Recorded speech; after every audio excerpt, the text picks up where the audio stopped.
Hello दोस्तों, नमस्कार। मैं पंकज सर स्वागत करता हूं आप सभी का आपके अपने यूट्यूब चैनल जीएस जिज्ञासा पर। दोस्तों, लास्ट टाइम हमने जीएस में वेदों के बारे में पढ़ा था। वेद हमारे चार थे जिनके बारे में हमने संपूर्ण जानकारी ले लिया था। अब आज हमारा आगे का टॉपिक है वेदांग। आज का हमारा टॉपिक क्या है भैया? वेदांग। वेदांगों से हम सीखेंगे कि वेदांगों की संख्या कितनी हुई। तो वेदांग हमारे हुए कितने? टोटल 6 वेदांग हुए। अब वेदांगों की जरूरत क्यों पड़ी? वेदांग की संख्या कितनी? 6। वेदांगों की जरूरत क्यों पड़ी? तो वेदांगों की जरूरत पड़ने का कारण ये था कि वेदों को ठीक प्रकार पढ़ के लोग समझ नहीं पा रहे थे। तो वेदों को भली प्रकार समझने के लिए वेदांगों की आवश्यकता पड़ी। और वेदांगों की संख्या कितनी है? 6। सबसे पहली चीज, सबसे पहला वेदांग क्या? शिक्षा। शिक्षा का मतलब किसी चीज को उच्चारित करने के लिए हमको जानना पड़ता है कि किस प्रकार से हमको उसको उच्चारण करना चाहिए, इसके लिए शिक्षा की आवश्यकता होती है। दूसरी चीज ज्योतिष। ज्योतिष आप भली प्रकार समझते हैं।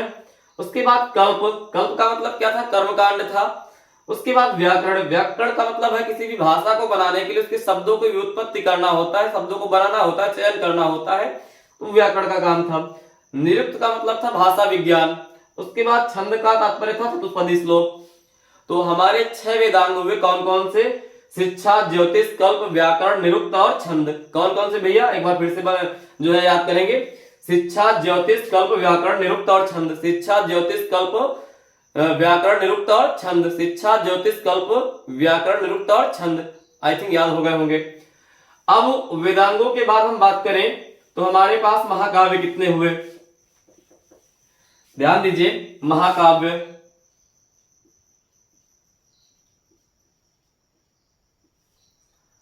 तो महाकाव्य हमारे पास कितने हैं? दो। दो महाकाव्य हैं।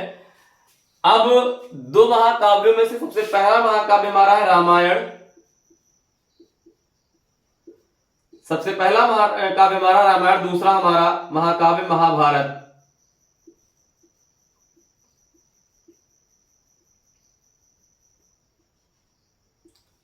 महाभारत। अब रामायण के रचनाकार कौन है? महर्षि वाल्मीकि। कौन है? महर्षि वाल्मीकि। उसके बाद महाभारत के रचनाकार वेद व्यास। हम जब वेद पढ़ा रहे थे तो आप लोगों से कहे थे कि जो वेद व्यास महाभारत रचनाकार हैं वो अलग है, और जिन्होंने वेदों को संकलित किया है आचार्य कृष्णद्वैपायन वेद व्यास, वो अलग हैं। तो फिर से आपको हम ये आपके दिमाग में बात डाले देते हैं कि भैया महाभारत के रचनाकार वेद व्यास और वेदों के संकलनकर्ता वेद व्यास, दोनों में अंतर है, दोनों व्यक्ति अलग अलग हैं। रामायण को लिखा किसने? वाल्मीकि ने। रामायण का हिंदी में अनुवाद किसने किया? तो तुलसीदास ने किया। रामायण को लिखा किसने? महर्षि वाल्मीकि ने। जबकि इसका तुलसीदास ने क्या किया? हिंदी में अनुवाद किया। महाभारत रचनाकार कौन है? वेद व्यास हैं। तो वहां काव्यों से इतनी बातें हमारी पूछी जाती हैं। इसके बाद हम चलेंगे पुराणों की तरफ। अगला टॉपिक हमारा क्या है? पुराण।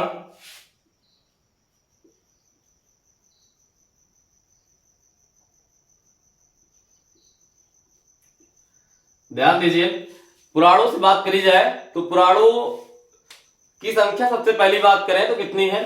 तो पुराणों की संख्या 18 है। कितने पुराण है हमारे पास? 18 पुराण है। अब पुराणों के संकलनकर्ता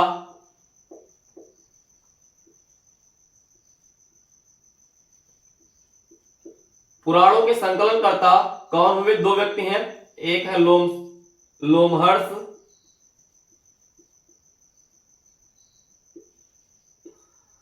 व उनके पुत्र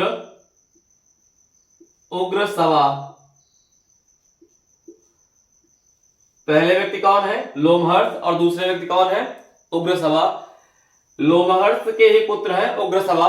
तो इन दोनों लोगों ने क्या किया? पुराणों को संकलित किया। पुराणों की संख्या 18, जैसे कि वायु पुराण, गरुड़ पुराण, नारद पुराण। इस प्रकार से हमारे पुराणों की संख्या कितनी है? 18। अब आपसे पूछता है कि सबसे प्राचीनतम पुराण, तो सबसे प्राचीनतम पुराण कौन सा है?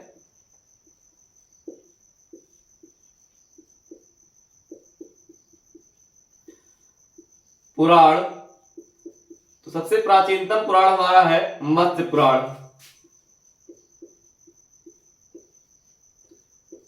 मत्स्य पुराण सबसे पुराना पुराण है। तो पुराणों से भी 3 बातें पूछी जाएंगी। सबसे पहली चीज, पुराणों की संख्या कितनी है? 18। संकलनकर्ता कौन? लोमहर्ष व उनके पुत्र उग्रसभा। सबसे प्राचीनतम पुराण कौन सा? मत्स्य पुराण। बस इतनी बातें आपसे पूछी जाती हैं पुराणों से। अब आगे चलेंगे, जो हमारा आज का मुख्य टॉपिक है वो है सिंधु घाटी सभ्यता यानी इंडस वैली सिविलाइजेशन। सिंधु घाटी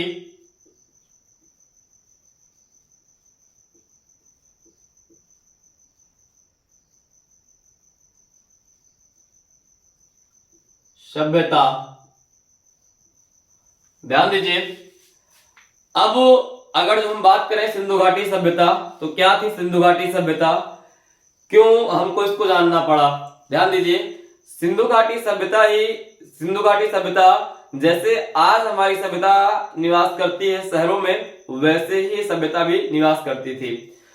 अब अगर जो निवास करती थी तो पहले इसके बारे में जानकारी थी या नहीं थी? तो पहले इसके बारे में जानकारी नहीं थी। ऐसा लगता था लोगों को कि 326 ईसा पूर्व से पहले कोई सभ्यता भारत में निवास नहीं करती थी, कोई भारत में निवास नहीं करता था। अब सबसे पहले बात अगर जो कर ले हम, तो इसका नाम सिंधु घाटी सभ्यता क्यों पड़ा? ध्यान दीजिए, पहले जो भारत का जम्मू कश्मीर राज्य हुआ करता था, आजकल तो ये यूनियन टेरिटरी हो गया। अब यूनियन टेरिटरी बन गया है, यानी कि केंद्र शासित प्रदेश 2 बन गए इसके, एक लद्दाख और दूसरा जम्मू कश्मीर। उसके पहले क्या था, ये एक राज्य हुआ करता था। तो इस राज्य से होकर एक नदी बहती थी, सिंधु नदी। कौन सी नदी बहती थी? सिंधु नदी। सिंधु नदी के आसपास का क्षेत्र व उससे निकलने वाली अन्य नदियों के आसपास के क्षेत्र को हमने सिंधु घाटी सभ्यता नाम दिया। फिर से देखते हैं क्या कि सिंधु नदी व उससे निकलने वाली या उसमें मिलने वाली अन्य नदियों के आसपास के क्षेत्र को हमने क्या नाम दिया? सिंधु घाटी सभ्यता नाम दिया। क्यों? क्योंकि नदी के किनारे का क्षेत्र क्या कहलाता है? घाटी कहलाता है। और उस किनारे पर रहने वाले लोग सिंधु नदी घाटी के लोग कहलाए। ठीक, क्या हुआ? सिंधु नदी के किनारे का क्षेत्र क्या कहलाएगा? सिंधु घाटी। और सिंधु घाटी यानी सिंधु नदी के ही आसपास किनारे या उससे निकलने वाली अन्य नदियों के किनारे पर लोग बसे हुए थे, जिन्हें हमने क्या नाम दिया?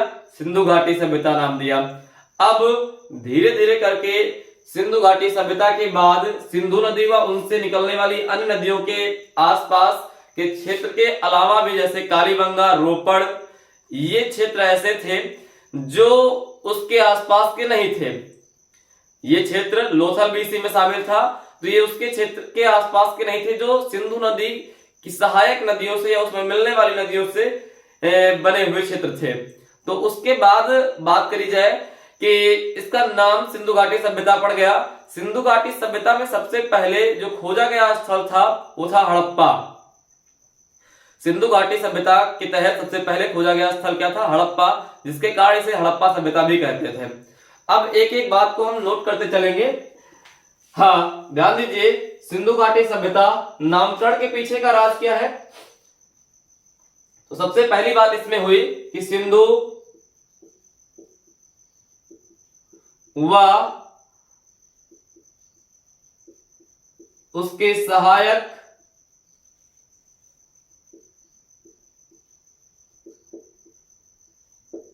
नदियों के किनारे यह सभ्यता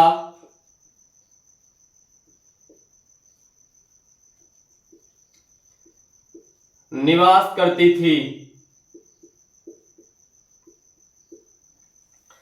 सिंधु नदी व उसके सहायक नदियों के किनारे सभ्यता निवास करती थी।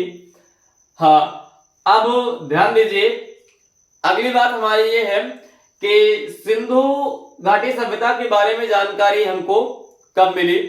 तो 20वीं सदी तक सिंधु घाटी सभ्यता के बारे में कोई जानकारी नहीं थी।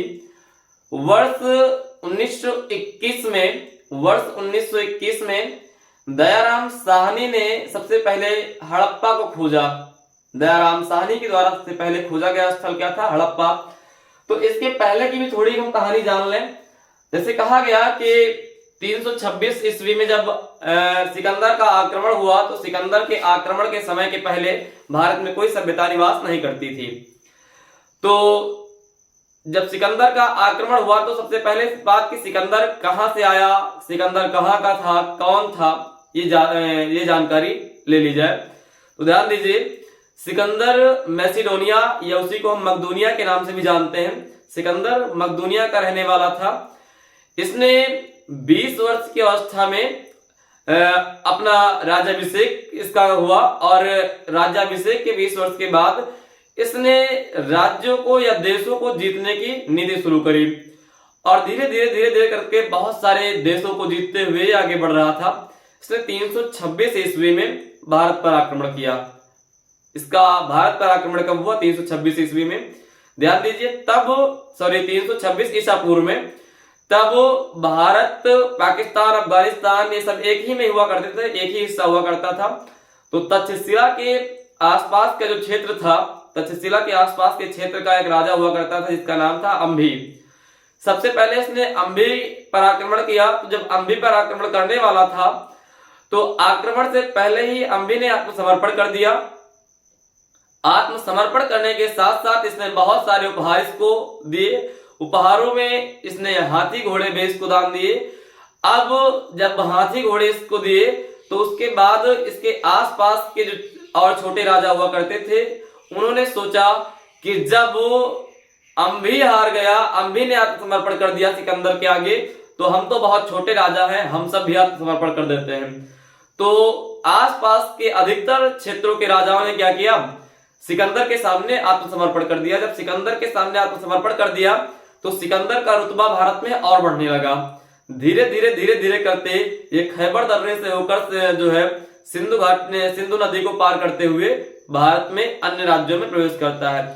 जब इसने सिंधु नदी को पार कर लिया तो उसके बाद झेलम और चिनाब के बीच के क्षेत्र में, यानी कि कह लें जो दो नदियां थी झेलम और चिनाब, उनके बीच के क्षेत्र में एक राजा हुआ करता था जिसका नाम था पोरस।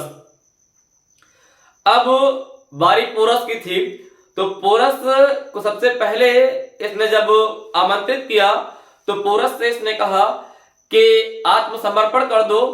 तो पोरस ने आत्मसमर्पण को स्वीकार नहीं किया और कहा कि ये युद्ध का मैदान तय करेगा कि कौन जीतेगा कौन हारेगा, मैं पहले आत्मसमर्पण नहीं करूंगा। तो पोरस के साथ इसका युद्ध होना था, इसके लिए उसने झेलम नदी को भी पार किया। झेलम नदी के उस पार खड़ा था और झेलम नदी के आसपास के क्षेत्रों में अपनी सेना तैनात किए हुए था और सही वक्त का इंतजार कर रहा था।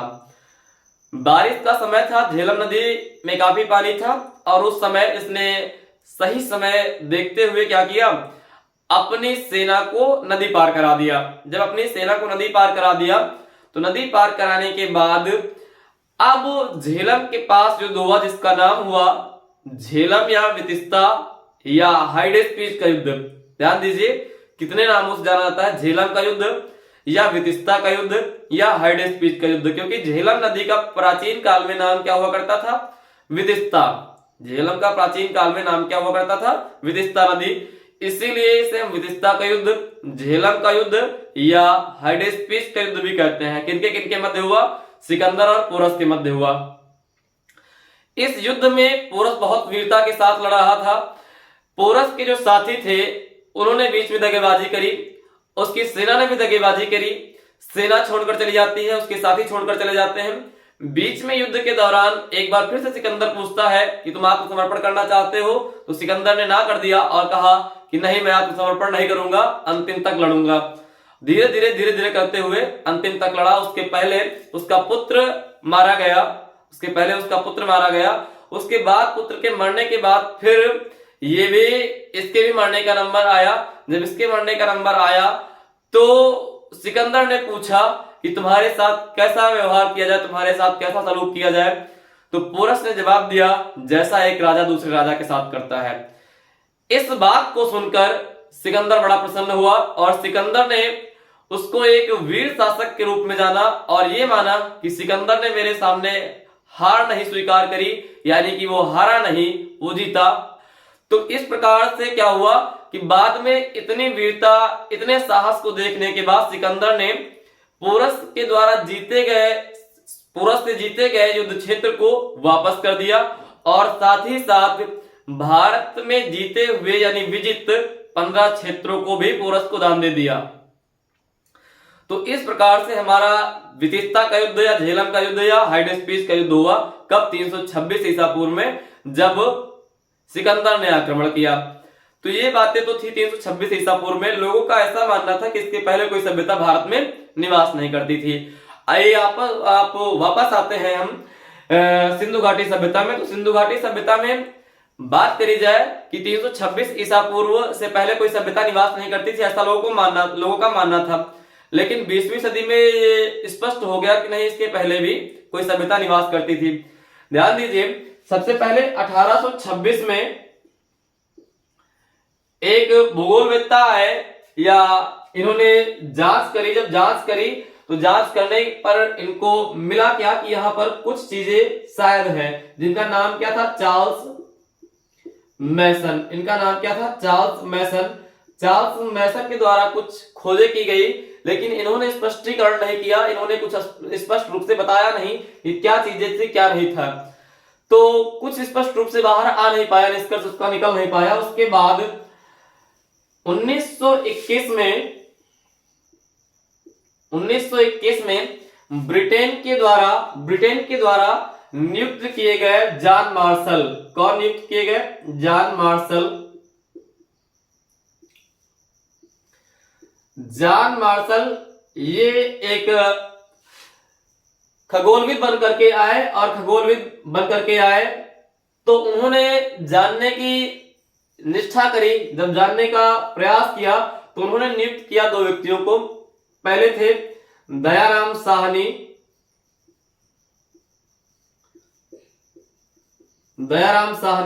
दूसरे थे राखलदास बनर्जी,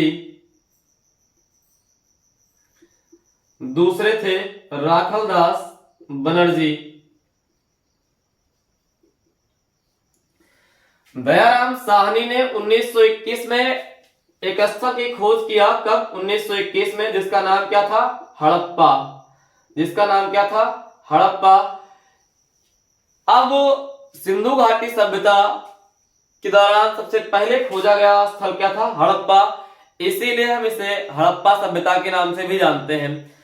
तो ध्यान दीजिए, सिंधु घाटी सभ्यता के दौरान सबसे पहले खोजा गया स्थल क्या था? हड़प्पा। कब? 1921 में। किसने खोज करी? दयाराम साहनी ने करी। इसीलिए सिंधु घाटी सभ्यता को हम हड़प्पा सभ्यता के नाम से भी जानते हैं। उसके बाद वर्ष 1922 में राखलदास बनर्जी ने मोहनजोदड़ो की खोज किया। किसकी? मोहनजोदड़ो की।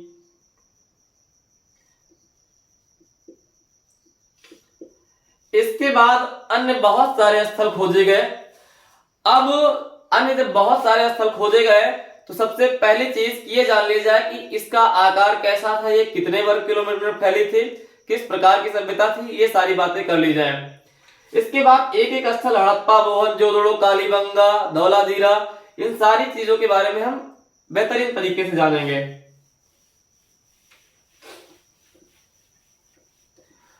तो अगर जो हम एक डायरेक्शन चार्ट बनाए और इस डायरेक्शन चार्ट में हमारा उत्तर, ये दक्षिण, ये पूर्व और ये पश्चिम, तो ध्यान दीजिए हड़प्पा सभ्यता हमारी जो उत्तर में फैली थी, ये उत्तर में मांडा, कहां तक थी? मांडा, जो कहां है? जम्मू कश्मीर। कहां?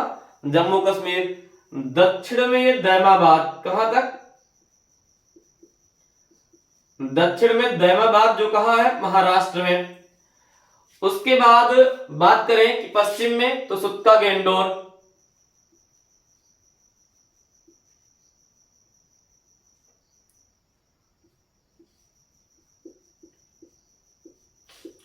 जो बलूचिस्तान में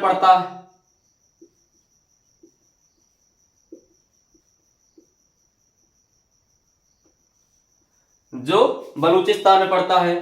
उसके बाद पूर्व में ये आलमगीरपुर तक।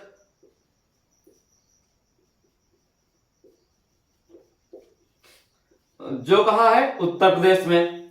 तो ध्यान दीजिए, ये चारों बातें आपसे कई बार पूछी गई हैं कि हड़प्पा सभ्यता सबसे उत्तर में कहां तक फैली थी? तो मांडा जिला, जम्मू कश्मीर। दक्षिण में दैमाबाद, महाराष्ट्र। पूर्व ये पश्चिम में सुत्का गेंडोर बलूचिस्तान और पूरब में आलमगीरपुर उत्तर प्रदेश, यहां तक ये फैली थी। इसकी जो उत्तर से दक्षिण दूरी थी ये कितनी थी? 1100 किलोमीटर। कितनी थी? 1100 किलोमीटर की दूरी थी। पूरब से पश्चिम में इसकी दूरी 1600 किलोमीटर थी। कितनी थी? 1600 किलोमीटर। ये कितनी थी? ये 1100 किलोमीटर थी। एक बार फिर से पूरी बातों को समझ लेते हैं। सिंधु घाटी सभ्यता का सबसे उत्तरीय स्थल मांडा, जो कहा? जम्मू कश्मीर। सबसे दक्षिणी स्थल दैमाबाद, जो कहा? महाराष्ट्र। सबसे पूर्वीय स्थल आलमगीरपुर, कहा? उत्तर प्रदेश। सबसे पश्चिमी स्थल सुत्गा गेंडोर, जो कहा? बलूचिस्तान में था। सिंधु घाटी सभ्यता में पूर्व से पश्चिम की जो दूरी थी कितनी थी? 1600 किलोमीटर। जो उत्तर से दक्षिण या दक्षिण से उत्तर की दूरी थी कितनी थी? 1100 किलोमीटर थी। आई थिंक ये बात आपको समझ में आ गई। अब हम बात कर लें कि सिंधु घाटी सभ्यता का क्षेत्रफल कितना था।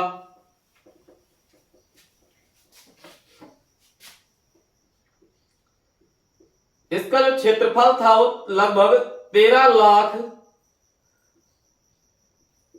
वर्ग किलोमीटर। कितना था? लगभग 13 लाख वर्ग किलोमीटर था। इसका क्षेत्रफल कितना था? लगभग 13 लाख वर्ग किलोमीटर था। अब इसका आकार कैसा था? आकार तो सिंधु घाटी सभ्यता त्रिभुजाकार थी। कैसी थी? त्रिभुजाकार आकृति में थी।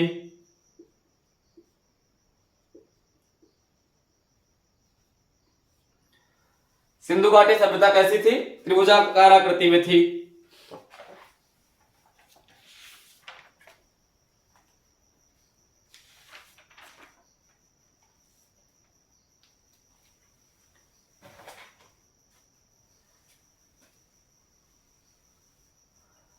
अगला पॉइंट है कि अब तक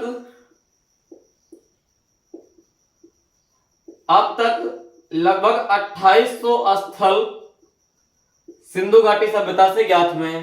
अब तक कितने स्थल ज्ञात हुए हैं? लगभग 2800 स्थल ज्ञात हुए हैं। अब उसके बाद आगे हम बात करें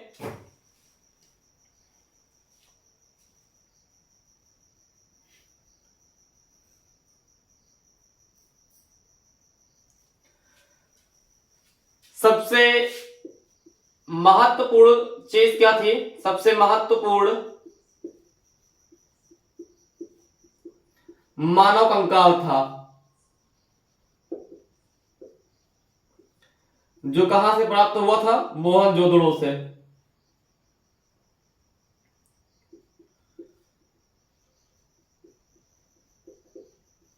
ध्यान दीजिए, सबसे महत्वपूर्ण चीज क्या प्राप्त हुई? मानव कंकाल। मानव कंकाल कहां से प्राप्त हुआ? मोहनजोदड़ो से। अगर जो मानव कंकाल ही नहीं मिलता तो वहां पर ये हम डिसाइड नहीं कर पाते कि यहां पर मनुष्य निवास करते थे, यहां मानव जीवन था भी। तो मानव कंकाल सबसे पहले आपने कहां से देखा कि कहां से मिले? तो मोहनजोदड़ो से मिले। उसके बाद आगे हम बात करें कि सिंधु घाटी सभ्यता की जो प्रमुख प्रमुख विशेषताएं थी, सिंधु घाटी सभ्यता की प्रमुख प्रमुख विशेषताएं, तो सिंधु घाटी की प्रमुख विशेषताओं के बारे में सबसे पहली बात आती है कि सिंधु घाटी सभ्यता के लोग शहरी थे या नगरी थे। ये लोग कैसे थे? ये शहरी या नगरी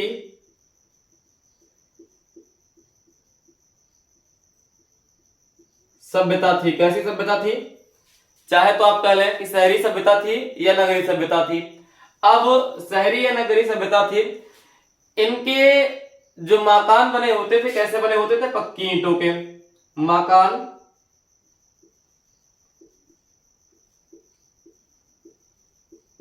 पक्की ईंटों के।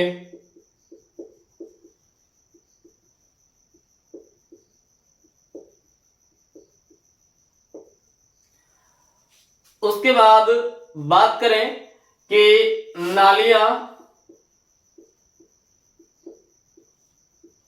पक्की हुआ करती थी और ढकी हुई होती थी।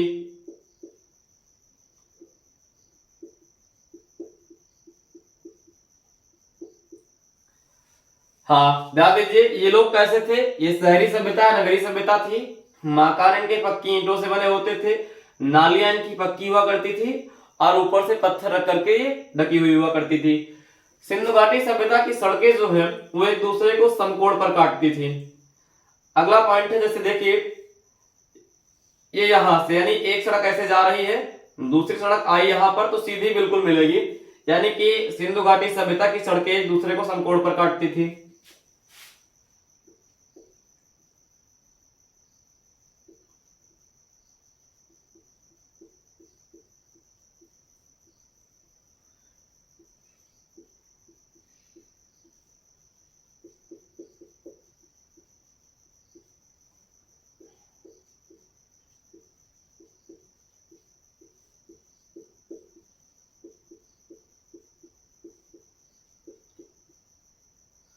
सिंधु घाटी सभ्यता की सड़कें समकोण पर काटती थी। अगला पॉइंट है, घर के दरवाजे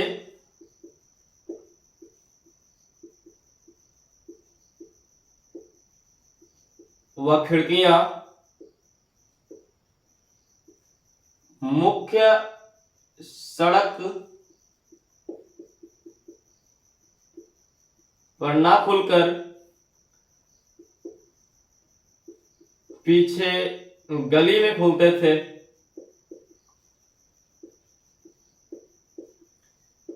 पीछे गली में खुलते थे।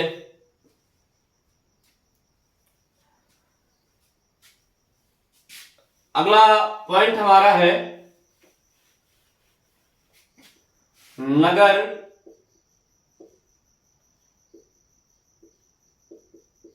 दो भागों में विभक्त हुआ करते थे।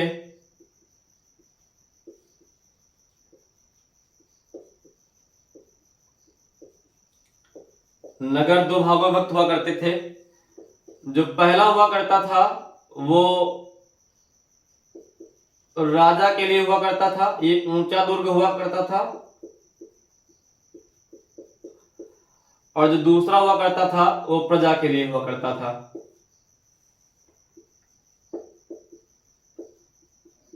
पहला इसका जो है ऊंचा दुर्ग हुआ करता था जो राजाओं के लिए हुआ करता था, और दूसरा इसका प्रजा के लिए हुआ करता था। ध्यान दीजिए, अगला पॉइंट है आपका, नगर के चारों ओर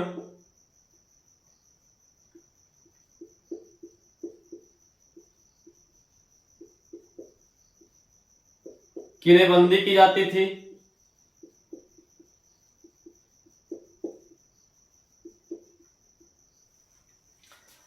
नगर के चारों ओर किलेबंदी की जाती थी, जिसका कारण क्या था कि बाह्य आक्रमण ना हो सके तथा पशुदस्युओं के चोरी से बचाने के लिए।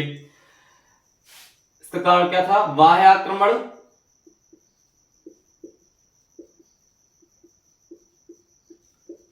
तथा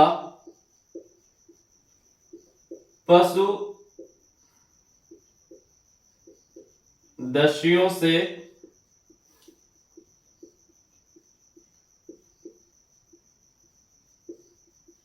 बचने के लिए। ध्यान दीजिए, पशुदस्युओं का तात्पर्य था कि जो लोग पशुओं की चोरी कर लिया करते थे उन्हें हम क्या कहते थे? पशुदस्यु कहा करते थे। अब अगला पॉइंट है कि यहाँ के जो नागरिक हुआ करते थे वो क्या हुआ करते थे? तो यहाँ के नागरिक अधिकतर व्यापारी हुआ करते थे।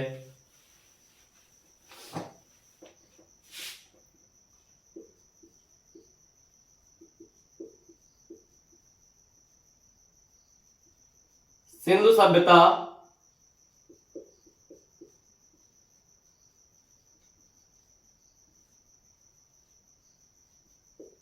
के लोग व्यापारी हुआ करते थे।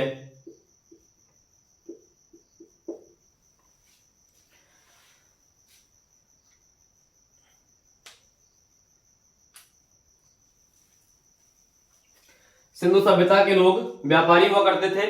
उसके बाद आगे बात करी जाए तो सभी घरों में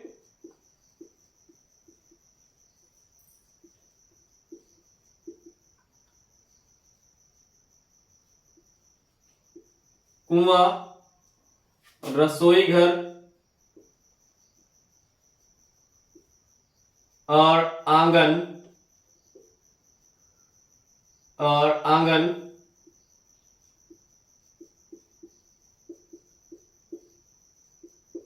हुआ करता था।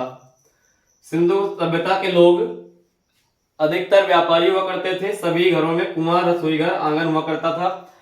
जो इनके घरों में ईंटें प्रयुक्त होती थी,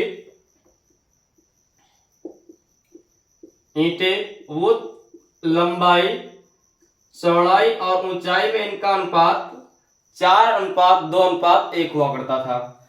हाँ, सिंधु सभ्यता के लोग कैसे थे? व्यापारी थे। सभी घरों में कुआं, रसोई घर और आंगन हुआ करता था। ईंटें जो इसमें प्रयुक्त होती थी 4:2:1 के अनुपात में क्रमशः लंबाई, चौड़ाई और ऊंचाई हुआ करती थी। अब इसके बाद अधिकतर हमारी बातें जो ओवरव्यू की थी वो हो गई। इसके आगे की बातें हम कल करेंगे, जिसमें हम एक एक स्थल के बारे में डिटेल से पढ़ेंगे, जिसमें कि कल हमारा सबसे पहला स्थल होगा हड़प्पा। तो आज के लिए यहीं तक रखते हैं। धन्यवाद।